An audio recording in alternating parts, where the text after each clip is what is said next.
Selamat datang di channel seputar hukum.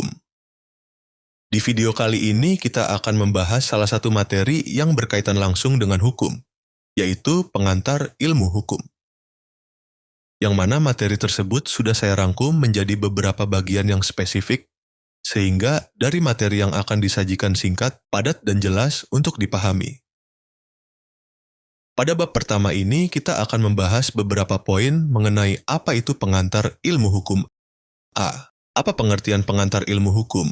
B. Objek kajian pengantar ilmu hukum. C. Ruang lingkup kajian pengantar ilmu hukum. D.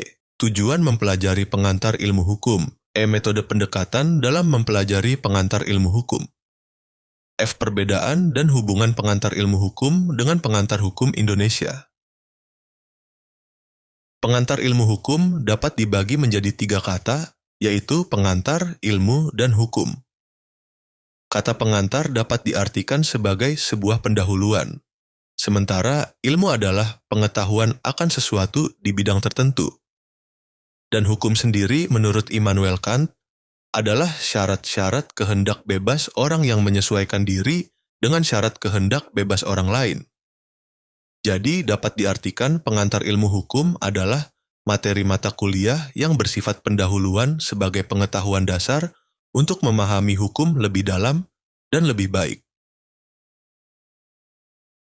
Kemudian, apa itu objek kajian pengantar ilmu hukum?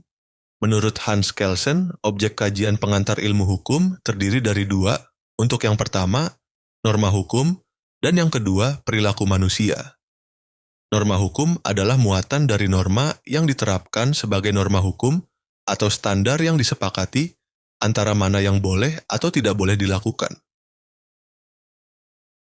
Kemudian, perilaku manusia adalah tindakan atau tanggapan yang berwujud perbuatan yang telah ditemukan dalam norma hukum. Selanjutnya, apa ruang lingkup kajian pengantar ilmu hukum? Dalam hal ini, secara umum ruang lingkup kajian pengantar ilmu hukum secara umum sangat luas. Seperti 1. Pengertian, objek, ruang lingkup, tujuan dan metode pengantar ilmu hukum. 2. Kaidah atau norma sosial. 3. Konsep dasar hukum. 4. Tujuan dan fungsi hukum. 5. Asas hukum. 6. Sumber hukum. 7. Aliran dan mazhab hukum. 8. Kodifikasi hukum. 9. Sistem hukum dunia. Metode penemuan hukum.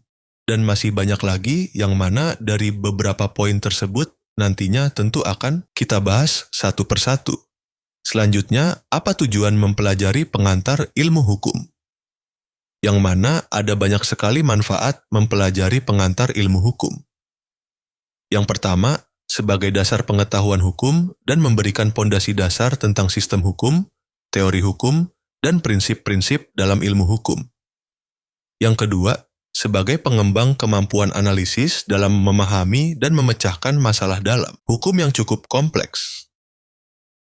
Saya yakin teman-teman semua pasti sudah mulai paham atau minimal sudah memiliki gambaran tentang apa sebenarnya pengantar ilmu hukum. Dan untuk memperdalam pengetahuan pengantar ilmu hukum, kita akan masuk ke materi selanjutnya, yaitu tentang metode penemuan hukum. Adalah suatu cara untuk mengetahui, memahami, dan menyajikan hukum yang sedang berlaku di suatu negara, yang mana terdiri dari beberapa metode, yaitu 1. Metode idealis merupakan suatu cara untuk melihat nilai-nilai dari hukum. 2. Metode normatif, suatu cara menganalisis hukum sebagai sesuatu sistem yang abstrak. 3. Metode sosiologis, mengkaji hukum sebagai alat untuk mengatur masyarakat dan faktor yang dapat mempengaruhi hukum. Metode historis, menganalisis aspek hukum dalam kejadian masa lampau. 5. Metode sistematis, menganalisis hubungan hukum yang satu dengan hukum yang lainnya. Metode komparatif, membandingkan tata hukum yang berlaku di suatu negara dengan negara yang lain.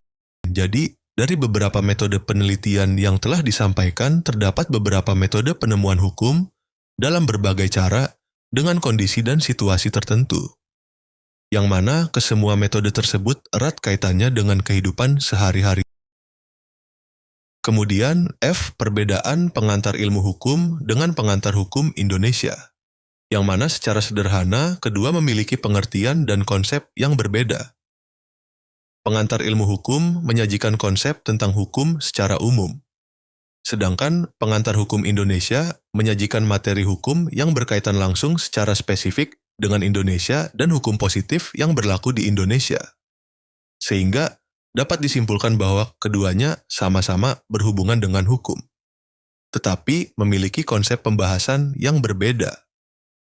Oke, karena itu untuk pengantar hukum Indonesia akan kita bahas pada materi mata kuliah yang berbeda pada video lainnya.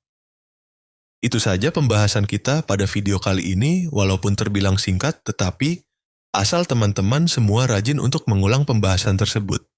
Saya yakin pasti teman-teman semua bisa memahaminya.